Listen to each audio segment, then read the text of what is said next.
Cordial saludo para todos. Mi nombre es Néstor Jaime Castaño Serna, estudiante del doctorado en Ciencias de la Educación de la Universidad Cuauhtémoc. Nuestra asignatura Condiciones Sociopolíticas en la Educación Global. Hoy estaremos presentando una entrevista con nuestro compañero docente Brian Santiago Cano González. Él es profesional en Ciencias del Deporte y la Recreación, especialista y magíster en gerencia de los organizaciones del deporte y también estudiante del doctorado en Ciencias de la Educación. Brian, buenos días, ¿cómo está? Muchas gracias por regalarnos estos minutos.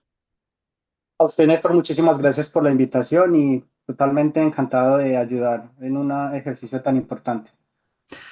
Bueno, Brian, muchas gracias. Eh, Vamos a trabajar un poco sobre lo que son las políticas públicas, entonces nuestras preguntas irán encaminadas hacia ello y digamos, aspectos o lo que ocurre en nuestras instituciones. Por eso es importante conocer de primera mano cómo percibe usted esas presiones del entorno global y los modelos de competitividad que están influyendo directamente sobre las instituciones y los centros educativos de América Latina.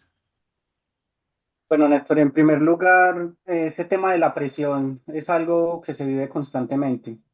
En un primer momento, las instituciones creen que tienen que demostrar los mejores resultados, evidenciar los mejores resultados, generalmente en pruebas escritas, y esa presión se termina evidenciando en el desempeño de los estudiantes y generalmente en su estado de salud.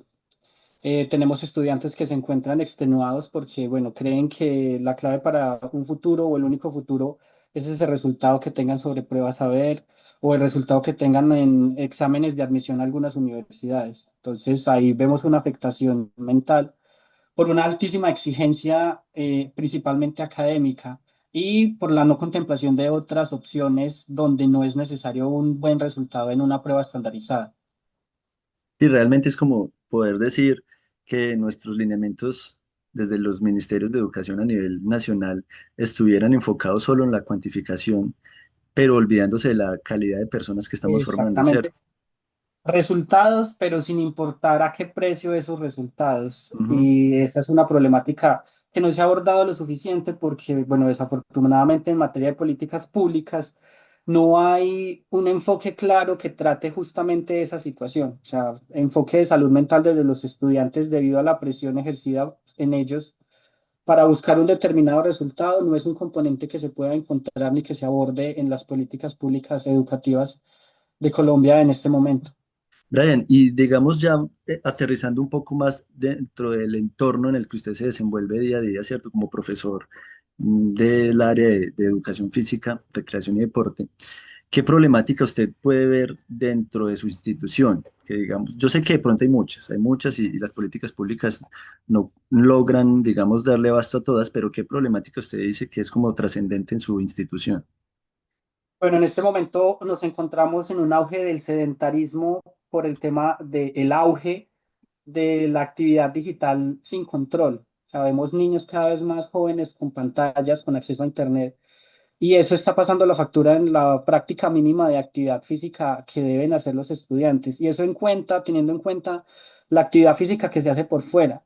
Ahora en el tema, pues obviamente de educación física, el efecto es bastante amplio. Se nota que los estudiantes no están muy interesados en participar de actividades físicas propiamente dichas y cuando lo hacen el desempeño no es el mejor. Primero porque no lo están haciendo en casa por gusto y segundo porque pues están entretenidos en otras cosas, no están estimulándose físicamente como deberían estarse estimulando estudiantes en diferentes rangos de edades y bueno, eso es evidente. Claro, sí, no, y más ahora, y más en Colombia, que digamos la obligatoriedad de un docente de educación física está solo para básica media y vocacional y no para la básica primaria, ¿cierto? Entonces, digamos que no se está logrando esa conjunción de lo que es primaria y secundaria, y los muchachos llegan a secundaria apenas comenzando a conocer lo que es actividad física, y por eso, obviamente, esa inmersión virtual nos está abriendo una brecha gigante. Exactamente. Y de hecho ahí hay otro problema que se puede identificar, porque para el caso de nosotros en Colombia no hay una ley ni una política pública que determine que la primaria deba tener un docente exclusivo de educación física. Y eso lo deja a que se asigne regularmente a los docentes directores de grupo de la primaria, que en muchas ocasiones no tienen la formación curricular ni académica para dar los contenidos propios de educación física y desafortunadamente la terminan confundiendo con simple juego. Se les entrega un balón, vaya hagan esto, pero simplemente corran un momentico, actividad sin sentido y sin enfoque, sin un enfoque académico claro, ni teórico.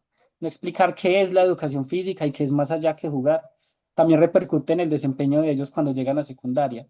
Sexto, séptimo, octavo permanecen con ese pensamiento sobre la educación física y sobre que básicamente para ellos es solo juego. Sí, sí, es cierto, es como el tiempo libre, pero un tiempo libre sin un objetivo claro. Brian, bueno, muchas gracias. Esta otra pregunta, digamos de pronto, después de haber determinado que están muy sedentarios los chicos en su institución, ¿qué implementaciones o qué actividades, programas se han realizado desde el área suya o también desde la institución en cabeza de los directivos como tal? Bueno, en el caso de mi institución, y creo que varias instituciones están los proyectos transversales obligatorios. Uno de esos proyectos es el de aprovechamiento del tiempo libre. Y para darle un desarrollo pleno a ese proyecto transversal, una de las iniciativas y las actividades que ha trabajado mi institución es el de los entrenamientos contra jornada. Entrenamientos en formación deportiva mucho más específica. Si bien sabemos que la educación física no forma deportistas, no busca formar deportistas, sí se pueden concebir espacios extraescolares para que los estudiantes potencien o desarrollen una habilidad deportiva o se posicionen en un deporte en el que estén interesados. Esto obviamente pues atendiendo las condiciones y las limitaciones. Pues no se pueden ver todos los deportes, sino generalmente los convencionales, pero bueno, ese es un primer acercamiento y una primera idea para que el tiempo que tienen después de clases lo puedan aprovechar mejor. ¿Y cómo? Practicando algún deporte.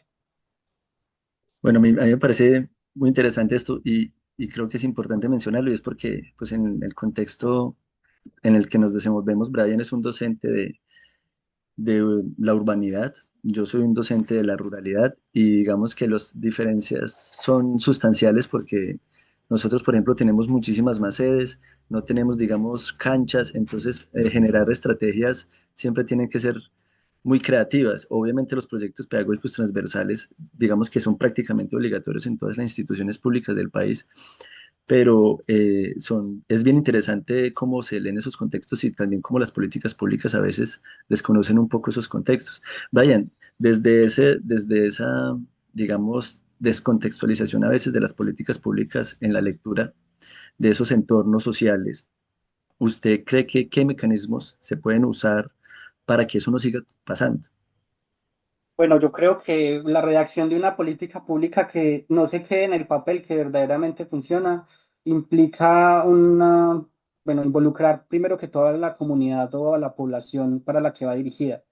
Porque desafortunadamente tenemos que llega acá la política redactada, pero nunca se tuvo en cuenta para quiénes iban, qué necesidades específicas y particulares tenían, o el lugar para el que se pensó. Entonces, en un primer momento, un diagnóstico donde se consideren a las personas de verdad y que las personas puedan participar, darle esa capacidad a la gente de que aporte en esa construcción. Creo que esta es la forma para comprender bien las dimensiones del problema y para al menos generar una solución que empiece a trabajar. Somos conscientes que no lo va a hacer ahí mismo, pero sí puede empezar poco a poco tratar eso que quiere la política pública. Entonces, en un primer paso, eso un acercamiento, un buen diagnóstico y una construcción conjunta y no aislada. Gracias, Brian. No, sí, eso se suma mucho a lo que hay un actor, sí, un investigador, Bronfenbrenner, que habla sobre los sistemas, ¿sí?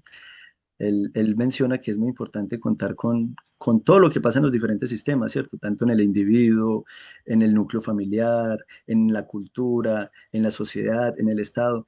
Entonces, se podría estar pensando que la construcción de esa política pública debe ser desde la parte intersectorial, ¿sí?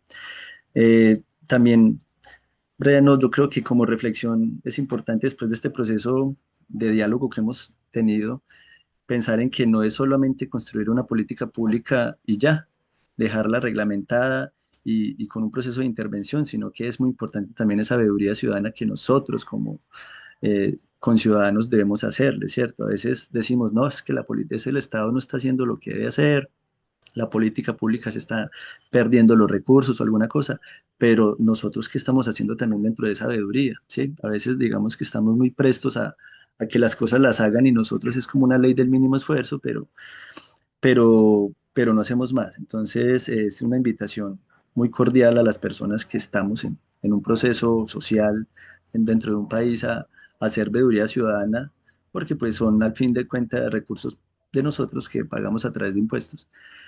Entonces, nada, que todo sea en pro de mejorar esas prácticas de políticas públicas, esas intervenciones y en especial pues en la parte educativa a contar con mejores herramientas cada día y que la formación, como lo dijiste en el inicio, no sea solo desde una forma cuantificable, que tantos, en qué puesto estamos en Colombia, en la OCDE, o en qué puesto estamos en las pruebas ICFES a nivel de Estado, sino que realmente qué clase de seres humanos estamos formando para esa convivencia en sociedad.